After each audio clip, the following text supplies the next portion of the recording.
Hey guys, Eddie Sandler here. Who am I here with today? Marcel Russell. And what did you play today? Broly U6 benches. Oof, the best leader in the game, boys. Would you agree? I agree. Alright, let's get into it. Hey, wait your turn, guy. Alright, let's get into it, bro. Alright, Broly leader, attack, draw one, take a life, untap 2 energy. Activate main, rest a card, activate main, take a card from your life, restand anything in on the board, including himself. So whenever someone flying nemesis me, I just leader attack twice, 2+. Alright, so playing U6 blue yellow. We got 4 beans to extend our plays. Very useful, and survivability as well. We've won Bloodlust because we have to. It won me many games. Is this actually better than the secret that I run this deck? This is a secret. They think you don't have it. And they don't like, think I have bet. it, but I have it. 2 flying Nimbus. I have 2 Nimbus, and then in the side I have Time Magic. I think that you just don't need the negates at all. They're not really worth it. You can out combo pretty much everything. Back to set one days, boys. So this is done. I don't need this anymore. I can have it. All right. We got 4 Batamos. So this is a searchable super combo for U6, and it's a yellow leader 4 or less. 0+10k all the time. Very good, solid. We got our dual color God. So if you already have a blue-yellow card in your energy, he doesn't come in tapped with the energy exhaust. So usually I charge something that's not him turn 1, and then turn 2 I charge him. So now I have 2 dual-color energy, and then every time I draw I can charge it or play it. If you do want to hardcast it, it's going to be 2 energy to draw a card and 15k stat. So whenever someone's stalling you or trying to survive early game, you just pressure them more with another 15k attacker. How many times do you summon that thing realistically, bro? Like 3 games, usually. Like it's just people playing slowly. It becomes relevant. Chomp of the Trickster, Counterplay, ignoring barrier, rest a card, draw a card on their turn. On your turn, it just ignores barrier and rest a card. I played it on my turn against the matchup in top 16. I rest moded his Hercules and started swinging into them. And he admitted, he's like, yeah, that was the smartest use of this card throughout the entire tournament. For sure. But outside of that, you're going to rest mode like Miras for Toa matchups to draw a card and survive for the next turn while establishing board state at the same time. It reduces itself to 2 as long as you have dual color energy. One more player for a 1v1. Alex, is that you? The other counterplay, Gohan, very pro against the mirror match for sure.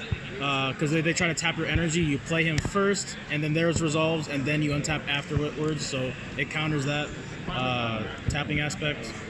It also helps against Janemba if they're trying to mill you. They have to survive to the end of the turn, so it bounces it back so they can't mill you. Really helpful against the 4-drop Janemba card. Just bounce it back.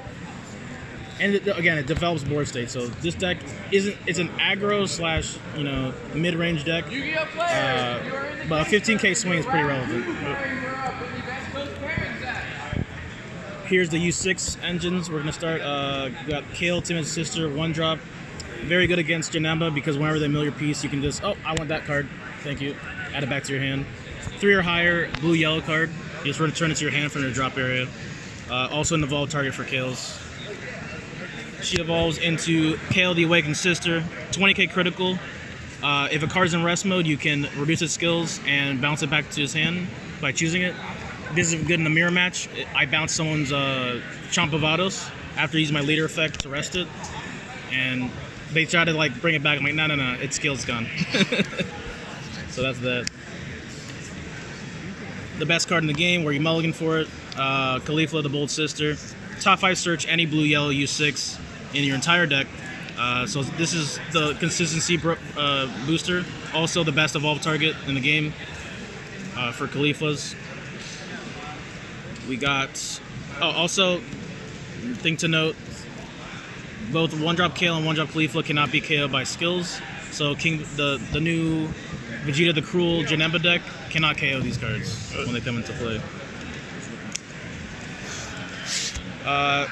Troublemaker Khalifa from the starter deck.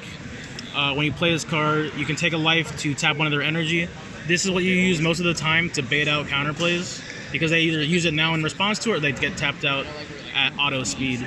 So really very useful card. Also an evolved target. So very important. You need this card. I run 4 of it, might go back down to 3. It was a bit excessive, but very important to see. And the evolve, best card in the entire deck, hands down. Khalifa the Awakened Sister, double strike.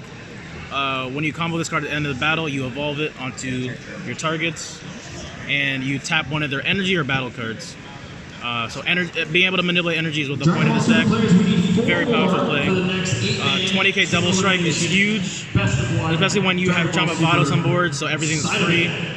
And I usually use my leader ability to restand her just for extra added pressure. Especially when you use Sensu Bean on it, you can keep going for a lot of base damage attacks. So that's the Khalifa's being the best out of the package for sure. Patara Kefla promo from TP7. You ain't liking it 2? You don't like it more than 2? Like 3? 2 is a very good number. If it gets milled, you just bring it back with 1-drop Khalifa, or you combo it off and play the kill to bring it back. So you just get extra combo power for free. It doesn't come up too often, only when you need to keep extending your turn. As long as you don't get Nimbus, you're definitely going to keep going. And for every bean attached to kills and stuff, it carries over to the Kefla. So very, very powerful play. Wait, like it at 2? Yeah, 2 is the appropriate number for sure. Best card, part 2, Chamba Vados. The Arrival Blue-Yellow. Permanent effects makes all Universe 6 blue-yellow cards have 0 plus 10k instead of 1 plus 10k combo power. So you can combo very, very high. One of my teammates survived 120k triple strike for game by just having, like, while tapped out with just this card on board. This is one of those teammates. This guy right here. Yeah, he survived this attack. 120k. One of the best luck factors in the game, secret rares. It's not necessary to play the game, the deck, but it's very useful sometimes where you can just win the game out of nowhere. Against Shenron, you want to be playing this. I never actually played it the entire tournament. Started charging it against Geneva players because I don't want to draw 4 cards, and they never tap their energy. And most of them just don't go to 6 energy at all, so it never really came in play for that matchup. And I played against a lot of Genevas today. Especially the last one, Daehan, ending my streak as usual. So, sad face. Most important cards to finish off the game, Mira Champa. We don't have Battering anymore, but our 2-drop Khalifa usually fixes that. Because you tap your last energy down, and then you Mira Champa them. And then you restand and Mira Champa again.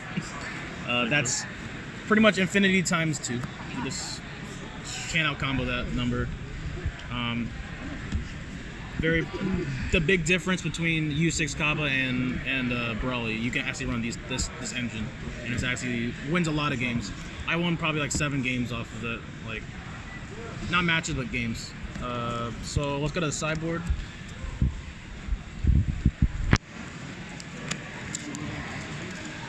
Two Time Magics. Never came up. I think I might just take it out. 2 Frost Deadly Poison. This card is just extra copies of Bloodlust in the matchups that you need it. I sided it into the Oob matchup. It's just Bloodlust, their Goku Oob play, and then untap an energy if you're at 3 or less. So it was super safe for that game. Good against Frieza Prison as well, so they can't chain attack that easily. And chain Zeno matchups, you definitely want to run this card for sure. Dark Power Black Mass Saiyan against the Kaba. Whenever they try to use their 2-drop or Planet Sadala, they have to pitch 2 cards whenever this card is on board. It was a huge headache for my round 5 opponent. He was playing U6 Kaba, and I played this on turn 2, and he had to adapt his plays differently to deal with it, and it cost him, and it helped me put him in a bad position where I can pop off. Ox King Dead at Heart. This is for the red matchups. So if they try to after image your 1-drops, it's not KOing them. It's minusing power and killing them by game mechanic. So they can get KO'd by my minus effects. So this protects them for that, for like one negate. So if I attack with my leader and they after image, they have to target this guy first before they can target my weenies. And the combo is the attack doesn't, the card doesn't negate the attack, so I can still combo. So I can tap the rest of their energy down after battle with the card. Son Goku's trying to be at best. This is for Kid Goku matchups. It really hurts them a lot. Didn't go against one, but this is still pretty good. And you're playing a blue-yellow deck, so it's not hard to play it. And one specified blue. It only affects your opponent's 2 or less, so you don't have to worry about it affecting your own. The Janemba sideboard. TNs, 3 TNs, 2 Dark Banisher Foos. I take out 2 Miras for Banisher, and I took out my negates for TN and like 1 random card. That didn't feel like that the matchup was needing. This pretty much guarantees you game 2 and 3 when you see them. Very hard, unless you're playing against Daehan, then it just doesn't matter. He just leaves a bajillion energy open, never awakens. That's the play against this, but when I dropped this, he just scooped immediately. It was pretty much game over after that. Definitely the most useful cards throughout this weekend. I went against 6 Janemba players. Just crushed them game 2 every time. All right, so that's the game plan. Hey, shout out to anyone? Shout out to Pro Play Games, Ultra Pro, everyone that helped me get here. My boys from Jacksonville, Team PhD. I'll be back in Jacksonville, so not gonna be having much videos unless I go to events like this. But I'll see you guys next time.